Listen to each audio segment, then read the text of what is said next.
मोदी जी के बाद जो व्लादिमीर पुतिन हैं, जो कि रूस के राष्ट्रपति हैं, उन्होंने भी गोएबल्स की इस बात को मान लिया है। और आज के समय में पूरी दुनिया में अगर किसी देश के लोग, नागरिक, बच्चे अगर कहीं फंसे हुए हैं यूक्रेन में, तो वो जो है भारत के लोग हैं। 1400 किलोमीटर तक बच्चों को चलना पड़ा। -5 डिग्री का टेम्परेचर अक्सर वहाँ पर है। खाने की चीज़ नहीं है, पीने के लिए पानी नहीं है उनके पास, और वो बंकरों में रह रहे हैं, जबकि सारा झगड़ा यूक्रेन के नाटो में शामिल होने को है। नमस्कार, हिंद वॉइस में आपका स्वागत है। मैं हुक्राम, हमारे साथ हैं एडवोकेट रविंद्र कुमार जी। बात करते हैं यूक्रेन और रशिया की जो वॉर चल रही है उसका ताज़ा अपडेट आप लोगों के सामने लेकर आया हूं। रविंद्र कुमार जी अपनी पूरी रिपोर्ट रखेंगे। बात करेंगे कि जिस तरह से हमारी सरकार वहां से छात्रों को वापस ले आ रही है और फिर अपने गुणगान गवा रही है उन छात्रों से। उनके सामने मोदी जी जिंदाबाद, मोदी जी नहीं होते तो कुछ नहीं होता, मोदी जी हैं तो सब कुछ हो गया, मोदी जी ने वहीं से नज़र रखी हुई है, मोदी जी हैं तो वही आपका उद्धार कर रहे हैं।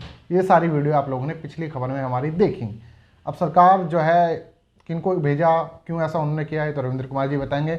दूसरी तरफ पुतिन का भी एक नया बयान सामने आया कि हमने कोई बमबारी नहीं की, कोई विस्फोट नहीं किया, हमने कुछ किया नहीं, तो उन्होंने ऐसा क्यों कहा, और ये खबर भी जी न्यूज़ छाप रहा है। सर, क्या है ताज़ा अपडेट और फिलहाल क्या कुछ देखिए, ताज़ा खबरें अगर आप देखें तो लगता है कि दुनिया में अब के समय जो है, जैसे गोएबल्स ने कहा था कि अगर आप झूठ को लगातार बोलेंगे और बड़ा झूठ बोलेंगे तो लोग उसे सच मान लेंगे। तो मुझे अब लगता है कि मोदी जी के बाद जो व्लादिमीर पुतिन हैं, जो कि रूस के राष्ट्रपति हैं, उन्होंने भी गोएबल्स की इस बात को मान लिया है। और उन्होंने अब बड़ा एक सनसनीखेज बयान दिया है कि उनकी सेना ने, रूस की सेना ने यूक्रेन के किसी भी बिल्डिंग पर, किसी भी शहर में, वो कहते हैं कोई बमबारी नहीं की है, कोई मिसाइल नहीं छोड़ी है, वहाँ पर कोई विस्फोटक नहीं भेजे हैं। और एक तरह से उन्होंने कहा है कि जितनी भी खबरें आ रही हैं कि यूक्रेन के एक शहर जो कीव है, खारकोव है, ये सब बर्बाद हो गए हैं, वहाँ के उसने बंदरगाहों पर कब्जा कर लिया, सब झूठी खबरें हैं, ये दुष्प्रचार है। अच्छा। और ये खबर जो है व्लादिमीर पुतिन ने जिस आदमी को कही है, वो आप देखिए, जर्मनी का चांसलर है जिसका नाम ओल्फ सोल्ज है। अच्छा। ओल्फ सोल्ज को उन्होंने कहा है कि हम कोई हमला जो है यूक्रेन पर नहीं कर रहे। अब ये एक ऐसी बात है जो दुनिया में कोई आदमी के गले नहीं उतरेगी, ये बात नहीं उतरेगी। लेकिन ये बात अगर आप देखिए, अगर हम कहें कि रूस के राष्ट्रपति ने कही है, पुतिन ने कही है, तो इसके क्या मायने हैं? यानी ये पूरी दुनिया जो है एक तरह से झूठ पे चल रही है। और झूठ पे चलने की वजह ये है कि जैसे भारत सरकार कहती है कि हमारे मिनिस्ट्री ऑफ एक्सटर्नल अफेयर ने कहा कि कीव शहर से हमने 20,000 छात्रों को निकाल लिया है, वहाँ पर अब कोई भी छात्र नहीं बचा हुआ, जबकि अभी भी छात्र जो है, भारत सरकार अगले ही पल ये कहती है कि हमने जो है वहाँ से 10,000 बच्चों को बाहर निकाला है। अच्छा।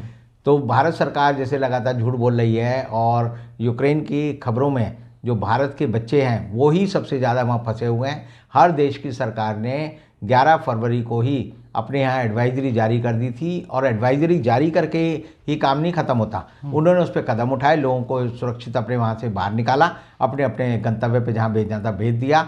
और आज के समय में पूरी दुनिया में अगर किसी देश के लोग, नागरिक, बच्चे अगर कहीं फंसे हुए हैं यूक्रेन में, तो वो जो है भारत के लोग हैं।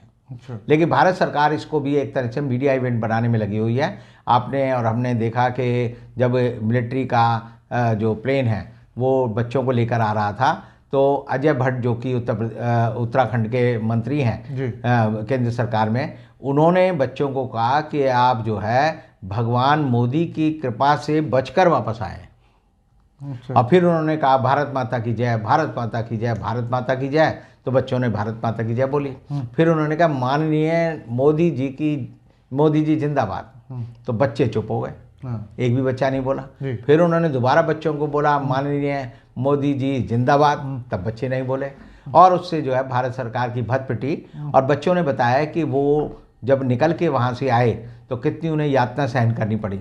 1400 किलोमीटर तक बच्चों को चलना पड़ा। -5 डिग्री का टेम्परेचर अक्सर वहाँ पर है, खाने की चीज़ नहीं है, पीने के लिए पानी नहीं है उनके पास, और वो बंकरों में रह रहे हैं। उनकी हालत बड़ी बद से बदतर होती जा रही है। और भारत सरकार उसके ऊपर जो है, मोदी जी उन बच्चों को, अभी आपने देखा होगा, काशी में बुलाकर समझा रहे थे कि भारत सरकार ने कितनी दिन रात की मेहनत करके उनको वहाँ से निकाला है।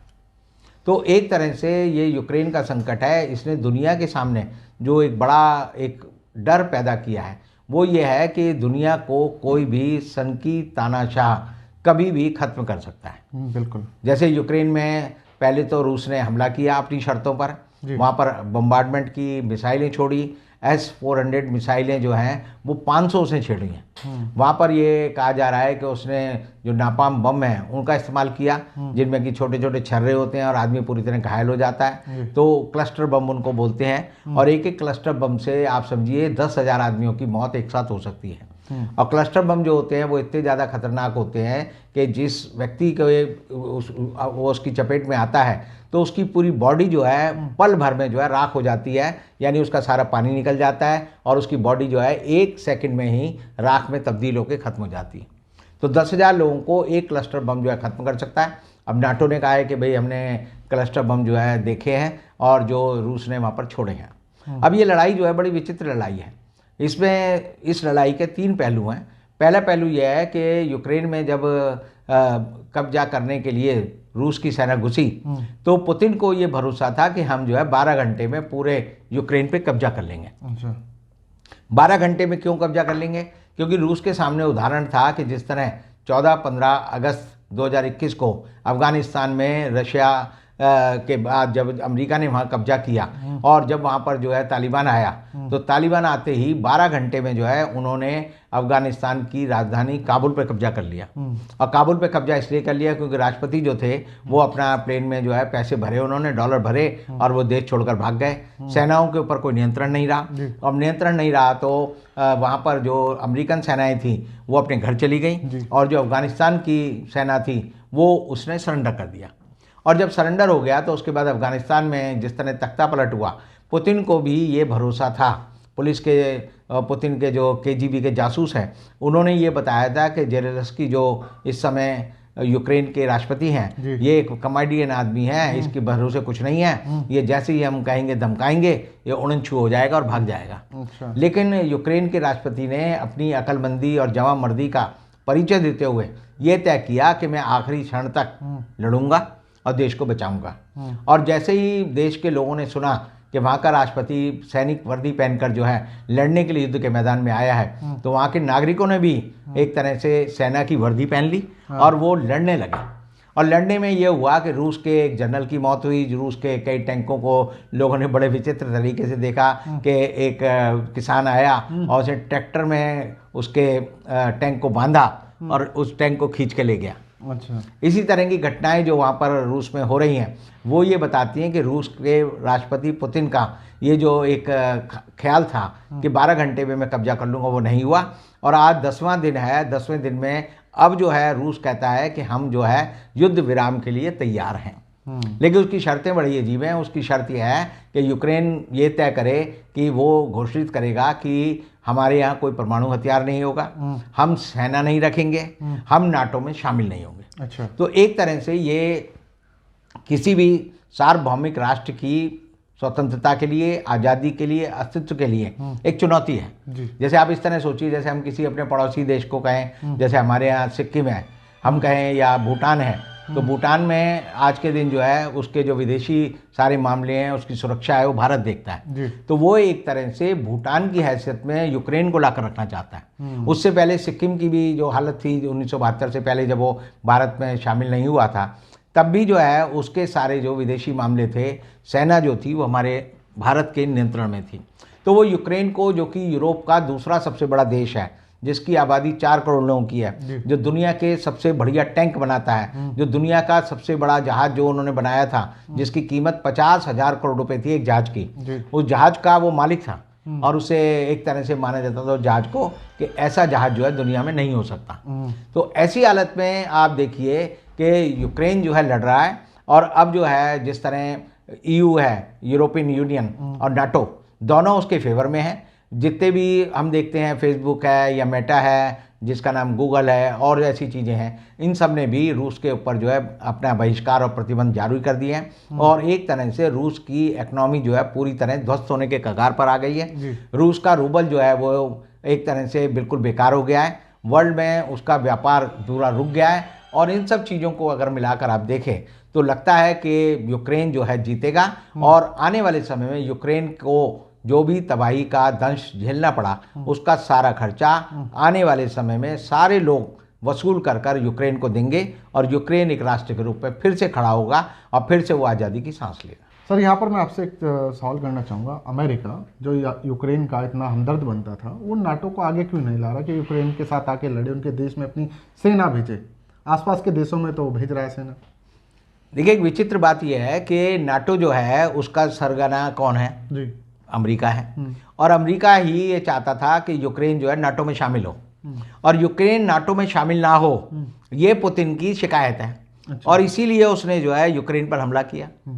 और आप देखेंगे कि नाटो इस समय जो है लिप सर्विस तो दे रहा है, लेकिन कहता है कि ना तो हम आपको जो है आकाश में कोई मदद देंगे, ना धरती पे कोई मदद देंगे, क्योंकि इससे विश्व युद्ध छिड़ जाएगा और देशों में छिड़ जाएगा। तो अमेरिका की एक रणनीति बड़ी विचित्र है। वो ये है कि अमेरिका की धरती पर आज तक कोई बड़ा जो है हमला नहीं हुआ है।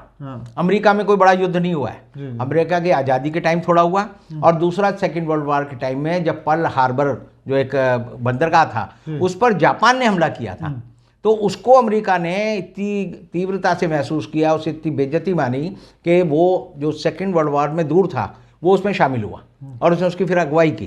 तो अमेरिका की धरती पर आज तक कोई युद्ध नहीं हुआ है। इसलिए अमेरिका समझता है कि अगर यूरोप में कोई लड़ाई होती है, अफ्रीका में कोई लड़ाई होती है, एशिया में कोई लड़ाई होती है, वहाँ लड़ाई अमेरिका को कबूल है, लेकिन वो जो है अपने देश में अपनी सुरक्षा को कोई खतरा मोल नहीं लेना चाहता। और यही वजह है कि नाटो जो है एक तरह से कठपुतली की तरह काम कर रहा है। और इसलिए यूक्रेन के राष्ट्रपति ने जेलेंस्की ने ये कहा है कि यूरोपियन यूनियन तो हमारी पूरी मदद कर रही है, लेकिन नाटो हमारी मदद नहीं कर रहा, जबकि सारा झगड़ा यूक्रेन के नाटो में शामिल होने को है। तो एक तरह से इससे अमेरिका की जो पूरी की पूरी जो सामरिक रणनीति है और डिप्लोमेसी है उसकी पोल खुल गई है। और ये पता चलता है कि अमेरिका के भरोसे रहना किसी भी देश के लिए खतरनाक हो सकता है। बहुत बहुत शुक्रिया सर, आपने इस पे अपनी पूरी रिपोर्ट रखी कि फिलहाल यूक्रेन जो पीछे नहीं हटा, 10वां दिन चल गया और खुद रशिया कह रहा है कि हम युद्ध विराम करेंगे। दूसरी तरफ हमारी जो सरकारें छात्रों के लिए कर रही हैं, वो भी उसकी रिपोर्ट भी आपके सामने सर ने रखी।